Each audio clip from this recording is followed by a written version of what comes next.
Pinter, where I know this is freaking not working. Okay. Where I teach you how to start flipping houses in New York, or if you're already doing how to grow your business. So today we're going to talk about very general question: is flipping houses profitable? So first of all, let's talk about what flipping houses mean, and the answer obviously is going to be depends, because you can flip houses and lose money. I know I have, and you can flip houses. There are guys doing literally 8 figures a year doing it, so, making the money. So I think my camera on this thing is terrible, but whatever. Okay, I think the camera on my phone is better. So first of all, how I define flipping houses and how a lot of people define flipping houses is different.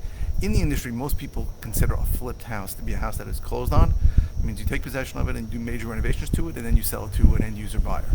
That is what most people say. I thought this is going to be a quiet area. I don't know how quiet it's going to be. Another thing that I do 2 other things. So I do flip houses. I also wholesale houses, which means I buy houses, go into contract on a house, never close. I assign the contract to another cash buyer who's going to do the work.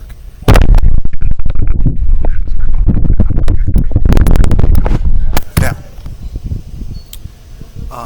so some people consider that flipping. I consider that a wholesale assignment, right? You're flipping the contract. You're not taking possession of the house. I also wholesale properties, which means I close on them, and then I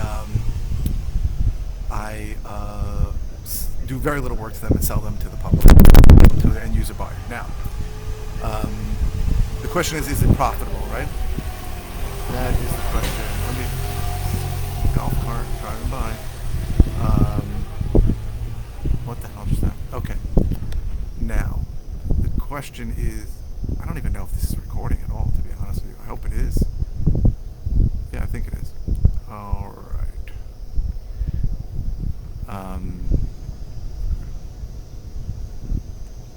I need to change the frame per second rate, it's saying. I don't know what that means.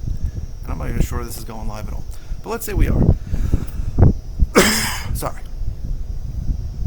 So, is it profitable? Of course it can be profitable. Everybody knows you can make money doing this. The question is how easy it is to screw up, right? So I've lost money on deals. Every single deal that I lost money on, I lost money for the same reason. I'm going to say too much work is probably a good answer. Took too long. And then I priced the deal when I sold it based on my profitability, which is a stupid mistake, right?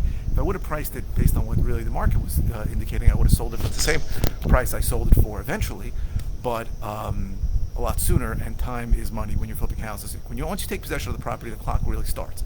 And you have interest charges if you have interest costs if you're borrowing money, you have taxes on it, you have upkeep charges, all those things add up. So the longer you hold the house, the worse it is. So the guys who are really successful, the guys really doing, I'm talking about 8 figures, making $10 million or close to $10 million a year flipping, have the system down where they can get in and out of a property really quickly, like 4 to 6 weeks, that's it. That is a big key to being super profitable. Now, if you're thinking about wholesaling houses, and that's how you define flipping houses, it's usually profitable. But the difference in New York when you're wholesaling houses is a tremendous difference, a lot of differences. But the main difference in New York is that it's not a risk-free transaction, in that when you go to contract in 49 states, you basically put in a contingency in there that you can get out of the contract if you don't want it. That's how it works really in almost every state. I mean, my friend told me in California, I bought a house, then I got out in escrow. They call it in contract there in escrow. In New York, all that stuff, all those contingencies get done before the contract. So you do an inspection before the contract. There's no outs, right? Every time I go into contract, I either have to close or I have to assign it. This is really backwards. I have to assign the contract. So it's not a risk-free proposition. If you have a great deal, it's fine. So if you're scared of those risks, then you could easily partner up with somebody like me or anybody else who does this significantly in any significant form. And what I can tell you, the main thing that people don't tell you need to know is what is a deal or not. When you go to these gurus online and they tell you it's so easy, you just know, I don't know anything about real estate, I just know I can buy a house at a discount.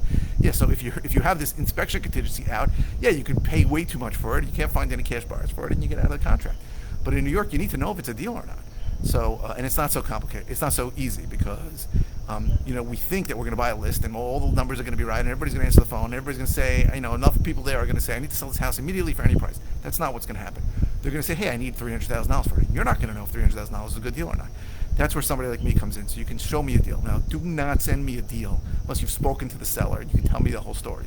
Right? Some people call me and they go, a house is listed for sale. I don't care. I don't want properties that are listed for sale. They're almost never deals. Almost never. Sure. And let's talk about why. The reason why listed property is not a deal 99.99% of the time is because, especially in today's market where the market's so hot, if somebody's asking $400,000 for the property. You think it's worth 500, let's say. Let's just take that as an example. Number one is that it's not worth $400,000 or what is sold, right? So everybody can see that. It's open information. It's a red ocean. Everyone, the sharks, it's a shark-infested waters. Everybody's looking for it.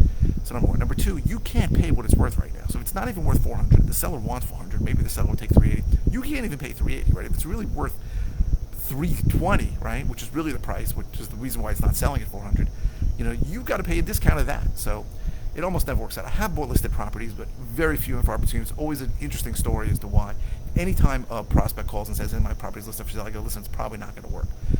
If it's listed, it usually doesn't work. And then I know if pushing back is one of the greatest tools that we have in talking to sellers. And then I'll hear something. If they say something like, well, I think you should come anyway, then I know that there's something they just don't want to tell me, and I'm going to go see the property and talk to them and see why. But most of the time they go, you're right. And that's fine. That happened this morning. I spoke to someone. They wanted $500,000 for a house. And I'm like, I think that's about what it's worth. I can't pay full price. He goes, no, it's worth $520. I'm like, I need a deeper discount than that to make money. He goes, no problem. And we part as friends. That's fine. Everybody understands that. So, but almost every newbie in the business is afraid to push back on a seller, right? They're afraid, that's the deal. I'm going to lose by pushing back. Never happens that way, ever. If it's a deal, if the guy really has motivation and wants to sell to you, pushing back is only going to cause him to come closer to you. Or if it's not a deal, then pushing back is going to make the guy go away. Either way, you win. You can't lose by pushing back. So those are the three most beautiful sentences that you can ever say. I'm an investor. I have to buy properties at a discount to make profit. I don't think we're a good fit. Those are the most beautiful three sentences ever created. You cannot go wrong saying them. I promise you, if you use them more, you'll get more deals. Now, where the hell did we start with this? Oh, is it profitable? So it's very easy to get into a flip. And when I say flip, I mean a rail renovation, a serious job, and lose money. Because the problem with flipping and why I try to keep it to a minimum is that very often things lead to other things. So that means like you take down a wall, like you say you're going to do a bathroom.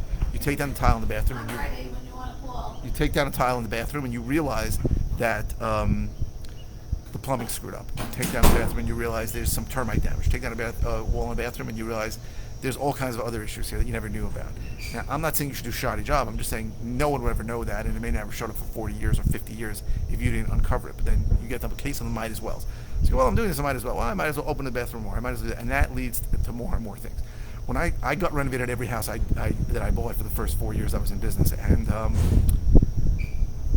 lot of things led to other things. And my attitude was, I got to make this thing perfect so that nobody will say no to it, which is a completely stupid attitude. Because there will always be reasons why people will say no to your house, right? They don't like the location, they don't like the layout, they don't like the area. It's a million things. They don't like your paint color. Could be anything. Could be it. So, my opinion now is to make it just. I want to make it just good enough that I can make a decent profit. I don't need to do everything, right? And sometimes I'm wholesaling these people, and they tell me, this house needs $180,000, and I'm thinking, I can fix it for around 40, and I can make this decent for 40. For 180, he's going to get another $40,000 from it. So he's going to spend another $140,000 for $40,000. Not a good plan. And I can't tell you how many guys there are that do that.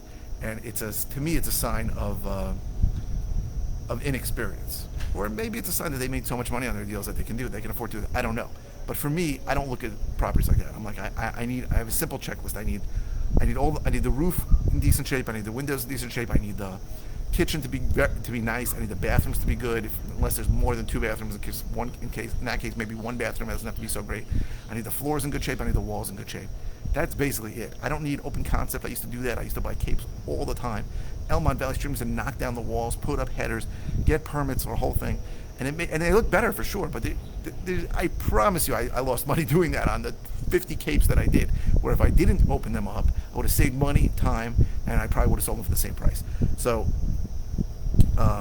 we completely got off topic. But is it profitable? Fuck yeah, it's profitable. A million guys. I'm in Cabo San Lucas now with 30 other guys from Investor Fuel, and a lot of these guys making tons of money, 7 figures all day, because there are guys who make almost 7 figures a month here. And sure, they do great. But it's easy to screw up, and it's easy to make simple mistakes. When you close on something and you start doing work to it, if you don't know what you're doing, you can get screwed by a contractor, you can get screwed by the local municipality. You thought you didn't have to do something, and then you did, and you have to undo all your stuff. The cost and time usually come in for more, so you need a real cushion. You need a lot of room. But there are people who do it and make money on the simple things. But when I say flipping houses, I mean buying something, closing on it, and renovating it is easy to lose money also. But sure, it's profitable for sure. Wholesaling is easier for me. I like it better because I get paid when the deal closes instead of 9 months or 12 months later down the line. It's less risk. And for me, when I got to the point where I had so many deals that I was flipping, I was closing on it and renovating, I wanted to put a shotgun in my mouth and blow my head off, because it was very hard for me to run the contractors, and materials going to the wrong place. And to me, any business where if you get to where you hope to get to, where volume kicks up, things get more difficult. Every business, things get more difficult to the point where you can't handle it anymore. And the things that I didn't like multiplied. I didn't like dealing with municipalities. I didn't like dealing with contractors.